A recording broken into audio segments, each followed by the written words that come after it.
tell me your name. Gail Smith. It was Gail Hall. Okay. And when were you born?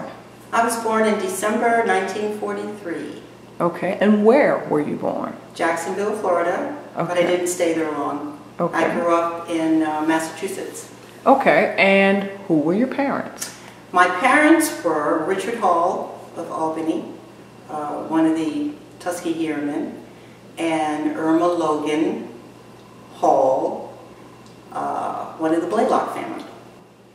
Your dad was a Tuskegee Airman. Yes. What did he go through to become that?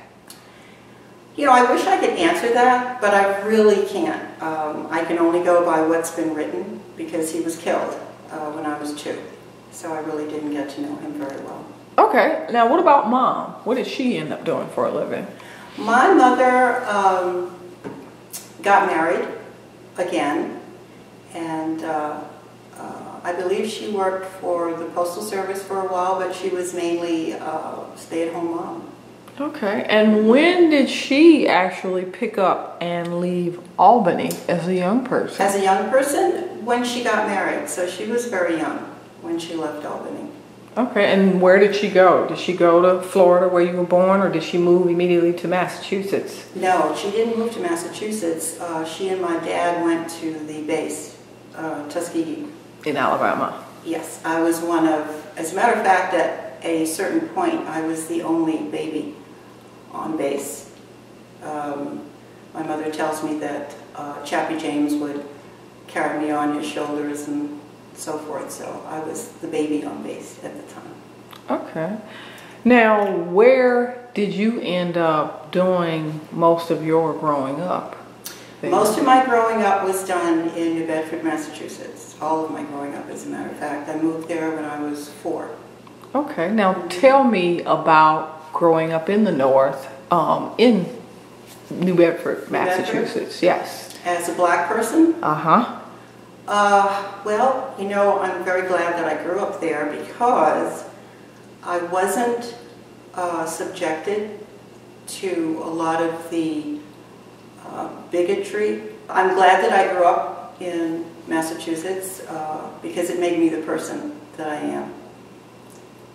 I was usually the only black student in my classes. My friends were Jewish and Portuguese. I had a couple of black friends.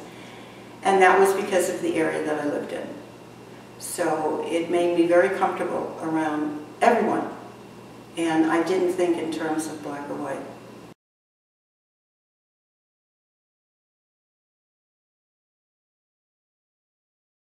I was 9 years old, and my grandmother, well, I spent that summer with my grandmother in Albany, and she took me to a department store, I think the only department store downtown Albany.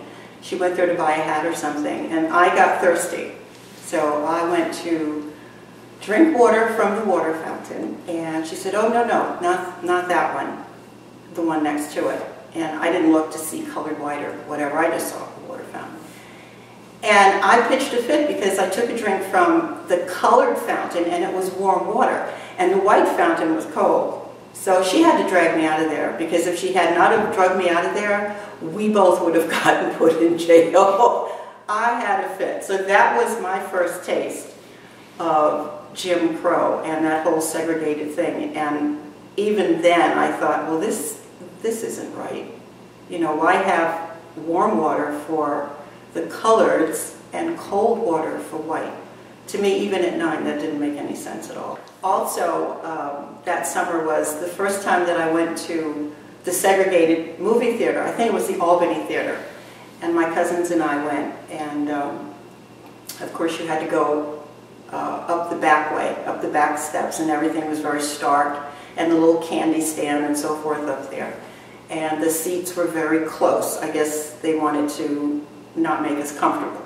You know, we could go, but you're not going to be comfortable. And that was kind of strange. Okay. Now, was coming to Grandma's in Albany something that you did every summer? Not every summer, but most of my summers. Okay. I loved going down there. But, and I say but, I was in Albany, but I was with my cousins most of the time. So I think we were I don't think I know. We were pretty much sheltered from whatever might have been going on in town. Now, what part of Albany did you live in? Were you out in the country, or did Grandma have a house at the edge of the city limits? She lived in East Albany, what's now Blaylock Street. That was the family compound there, East Albany. And my uncle Odolph Blaylock had a farm, so we would go there. Now that was on the outskirts. And my great-grandmother, Lula Logan, had a house and a lot of property past, I think it's somewhere past 5 Point. Okay. And from spending the summers on the farm, let's go to this whole thing of being sheltered. Mm-hmm. In what ways did you feel like that, you know, they were sheltering you guys? You said you were there with your cousins a lot of times. Yeah, now that I think about it, we played with each other. I had a lot of cousins. We played with each other either on the farm or at my grandmother's. They had built a pool, I can't think of the name of the pool, for blacks, and we spent a lot of time at the pool.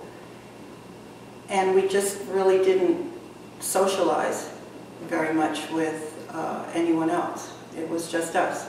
Here's the other question. Did your mom ever, as a young person, before going south, sit you down and explain to you the rules about existing as an African American in the Jim Crow and segregated South? No, I think my mother probably got an inkling of what I was going to be like when I got older. So yeah.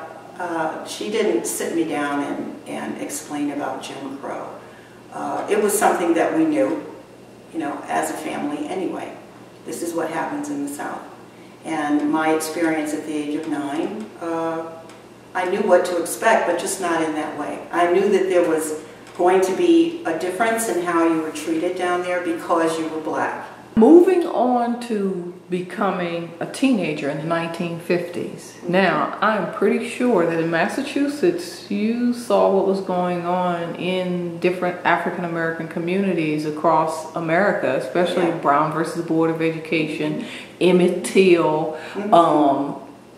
What kind of influence did those events have on your mindset when it came to race and how you saw those events, and maybe even what you might have thought your role could ever be? I don't think I necessarily saw my role in all of it. I remember Emmett Till and what happened to him, and that was frightening. That was very scary. As a matter of fact, I can still see him lying in that casket now. That's an image that I won't forget. And you realize that people are evil. People are not very good. And in Massachusetts, I was a regular teenager. You know, we weren't thinking very seriously about that kind of thing because, like I said, it wasn't a matter of being black or white, or we couldn't go here, we couldn't go there. It wasn't a day-to-day thing thinking that in our minds. We were busy being teenagers and going to the movies and roller skating and doing all the things that teenagers did.